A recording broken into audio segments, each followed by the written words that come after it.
Hi, it's Josh, and today we're just going to go for a little drive. I've got a little bit of information about the 2026 models and a little bit about some used car values or what people are seeing in used cars. And so let's just go for a drive and have a chat and watch out for traffic.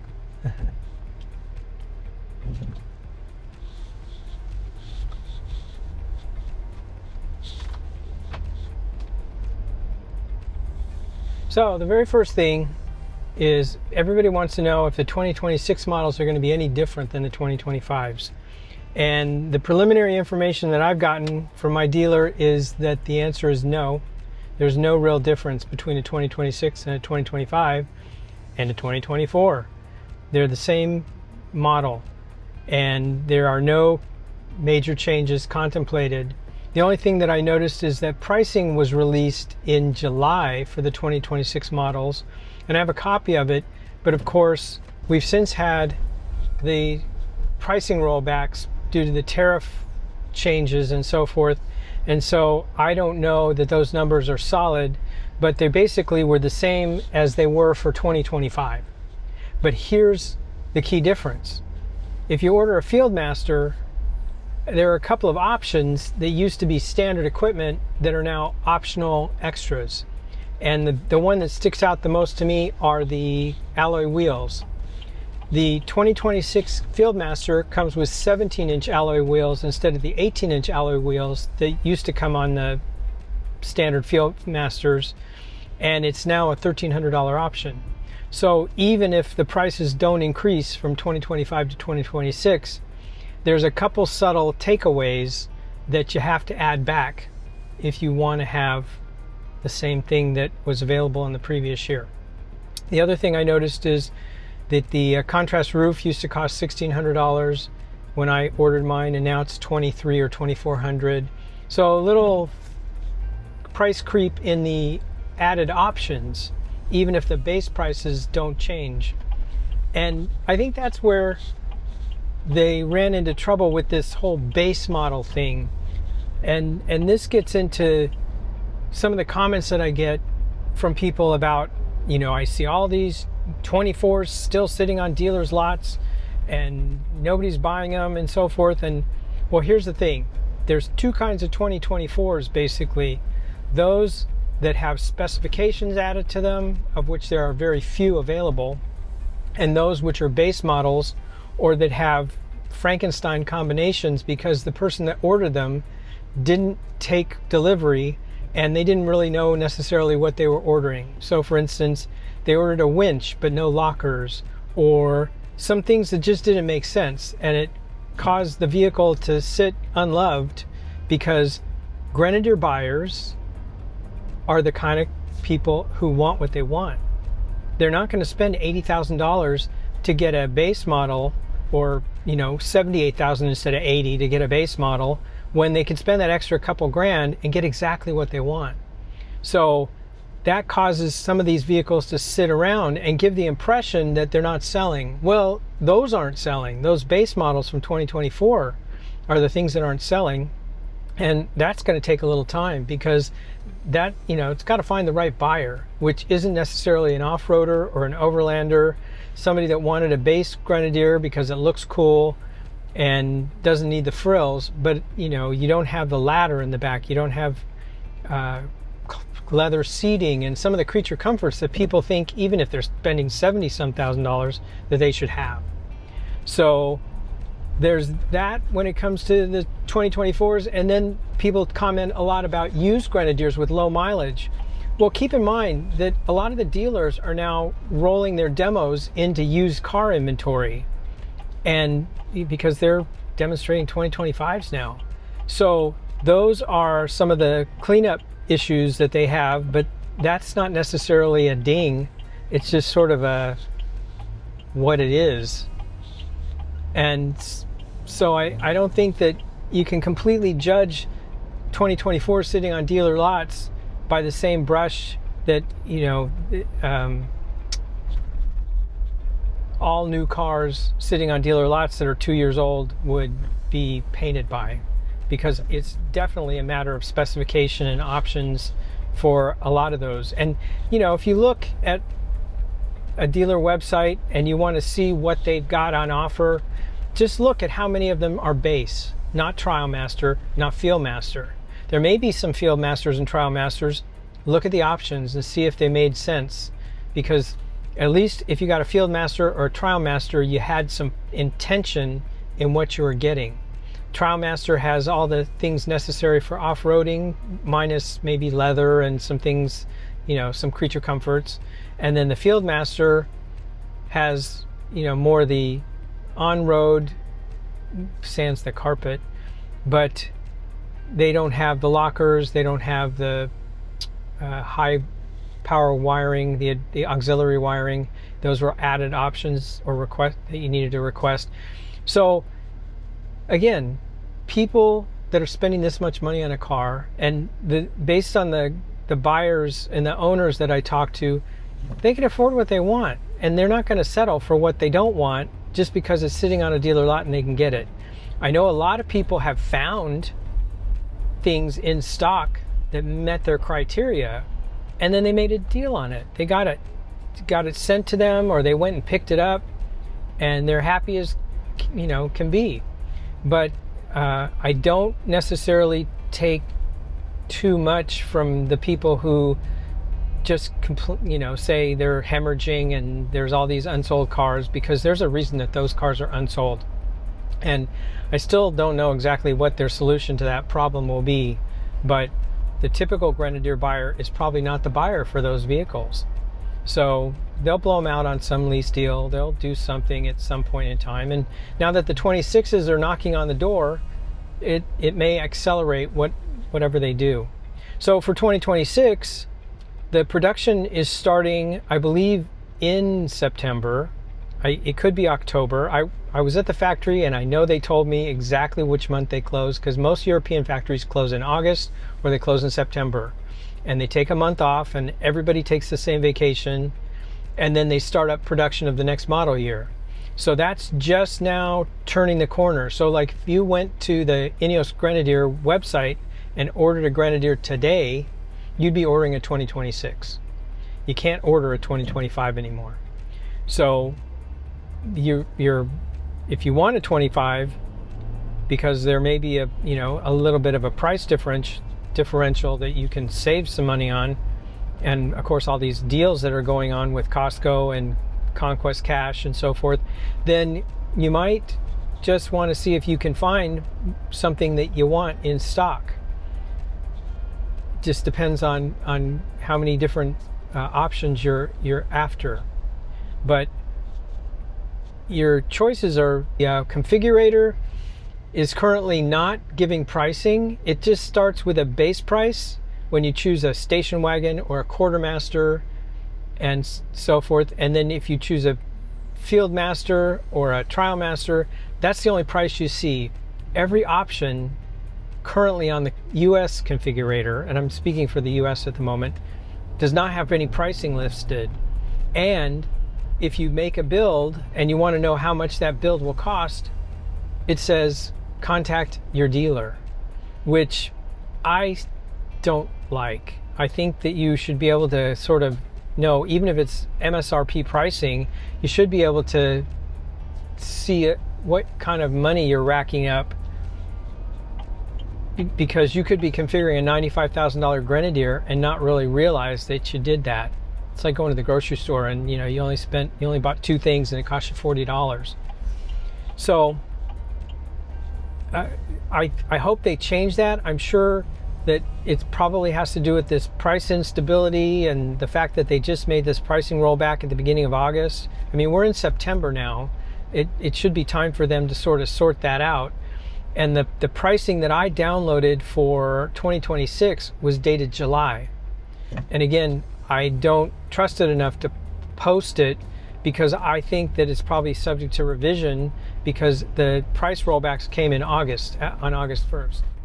So we'll just sort of let that ride. But again, I noted that the options have changed, and to look at that carefully, because when you go to the configurator, it looks like the standard color, the no charge color, is still going to be Britannia Blue at this point. That's what's currently on offer.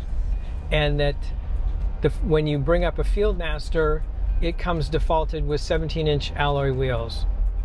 So just, buyer beware, because you'll kind of lock this down. It gets sent to your dealer, and then from there you complete an order. It's not like the original buyers where you sent your order in and they just sort of built the car, because when they did that, that's how they got all those 24s that didn't make sense that are sitting on dealer lots. They're not doing that again. Another little news bit that I heard from my dealer the other day when I was there is that the Detour is still happening, and it's expected to arrive either later this year, early next, and every dealer in the US will get at least one. I don't know that they're pre-configured, obviously. Maybe some people have advanced ordered. A lot of us are just kind of waiting and wondering who's going to buy that, because to us it looks like a Fieldmaster with fancy paint and leather and so forth. So it's still on. It's just went a little dormant while they dealt with a lot of tariff and factory shutdowns and all those other things that got in the way. So I mean, at the end of the day, you got to hand it to INEOS. They are doing this in the worst of times. Not that I know that there's a better time to be launching a car company in history, but probably not now. But they've done so many things right, and Ford had, I don't know how many hundreds of recalls this past year, and INEOS has had like 2, 3. I mean, overall the car's really well built. Whether you like every feature that's in it and how everything works is a different question, but it runs, it doesn't break, it does what it's supposed to do, and it's really rugged. And there's a lot to be said for that, especially for a first shot out of the gate vehicle. So I'm still quite content with how things are going. And even though things seem glacially slow, and that the 2026s may be exactly the same as the 2025s, yes, they'll roll in production updates that they've learned, techniques and so forth, but it doesn't really surprise me that they're not making any major changes yet. I think they're still collecting data from the launch and still figuring out where the product needs to go for the different markets, because now that they've identified the US as their largest market, they're probably paying a lot of attention to what it is that the US market is saying about what needs to be there or what's lacking. And I could see a world where the Trialmaster goes in one direction and continues with the off-road routes, and the Fieldmaster goes the other direction and goes more on-road with the power seats and things that people seem to want. But it remains to be seen. But I just feel like they're gathering their data, and at some point in time they'll make their changes. But based on the size of the company and what it takes to engineer all these changes, I wouldn't expect it to move quickly. I don't know that the 27s will start to have a difference or have a little, because normally a model will go about 4 years before it gets a refresh. So this may be no different. They'll refine things and improve on what's here, but they're not going to change anything radically. So don't be surprised if things stay the same even a little bit longer. I mean, actually, that's kind of it when it comes to 2026 news. And it's the news is that there's no news really. And for inventory on 2025s, I know that my dealer is just starting to wrap up their 2025 year, and they've got cars, but they're not just flooded. And the cars that people want are the cars that are selling. And so, if you're interested in grabbing one that's on the ground already or that's on a boat that's coming, all of these incentives go through the end of this year. and you might be able to just put your name on something that's already been built that's on the water. When it comes to my Grenadier, I actually just got the software update finally, back in town from Europe, and I finally got my Grenadier in because I have the 24.1 software update, which takes an hour. And interesting to note that if you do get a 2025, before you take delivery, you ask and make sure that they ran the software update, because I assumed that the software update would just be done on all cars, and it sounds like it might be done on an as requested basis. And my advice to you as a buyer would be, you're going to want to request it if you're in the US, because it's annoying. But the reason that they're kind of leaving it as an on request is because it takes 5 hours to do the newer Grenadiers, and that's anything from the second quarter of 2024 up to today. And the 2025 still didn't come from the factory with that software update applied, so they all have to have it applied. And I thought, oh well, they'll just kind of roll through their inventory and add them. Well, it's a lot of work. The dealer said they can only do 2 a day, so you know, it's not something they can just instantly do. And of course, it ties up a bay at the service center to do that, because it's got to be connected permanently to power during the process. So it just put on your list that before you take delivery, you want to confirm that the ADAS overspeed warning software update has been applied to your vehicle. That was probably something that kind of caught me off guard. So I got the software update. I'm very happy. This is actually the first time I've driven and I didn't have to play around with the button, and you hit the favorite, and sometimes it takes you to the right screen and sometimes it doesn't, you know, good old Grenadier. But I've been spending more time with this Fox steering stabilizer dampener, and it's a minute difference for me. It really is. Some people swear by it, and it's not that I don't, it's just that I'm not getting that big of a difference because I spent a year just driving the Grenadier stock, and it just was maybe a little less sure. But this isn't just a night and day difference to me, but it's not an expensive upgrade, and some dealers just do it, or some dealers now offer it, and it's something you can have done before you get your car. So, you know, that's up to you. Do a little research and get some opinions, but get opinions from people who drive Grenadiers. That's one thing that I seem to see is I get a lot of opinions from people who want Grenadiers but don't drive Grenadiers, and they have impressions about things, and I get it. If you drove it around the block, you're going to have a different impression than if you spent a couple weeks or a month or a year with it. It's not for everybody, and I don't think that it needs to be for everybody. And so sometimes I think that confuses people, because everybody assumes that every car should be something somebody should want, and it just isn't. It isn't a good match for everybody. But normally I can tell in a comment that it's, somebody just, it wasn't a good match for them, because there are some things that you're giving up in order to get the Grenadier. You're not going to have power seats. You may not have carpeted floor unless you specifically ordered it, and some things like that. So, it's to each his own. But most people that I hear from that knew what they were getting, they're excited. They love their Grenadiers, and they have a good time with them. So, that hasn't changed for me either, even though I'm not the big off-road guy, I tell you.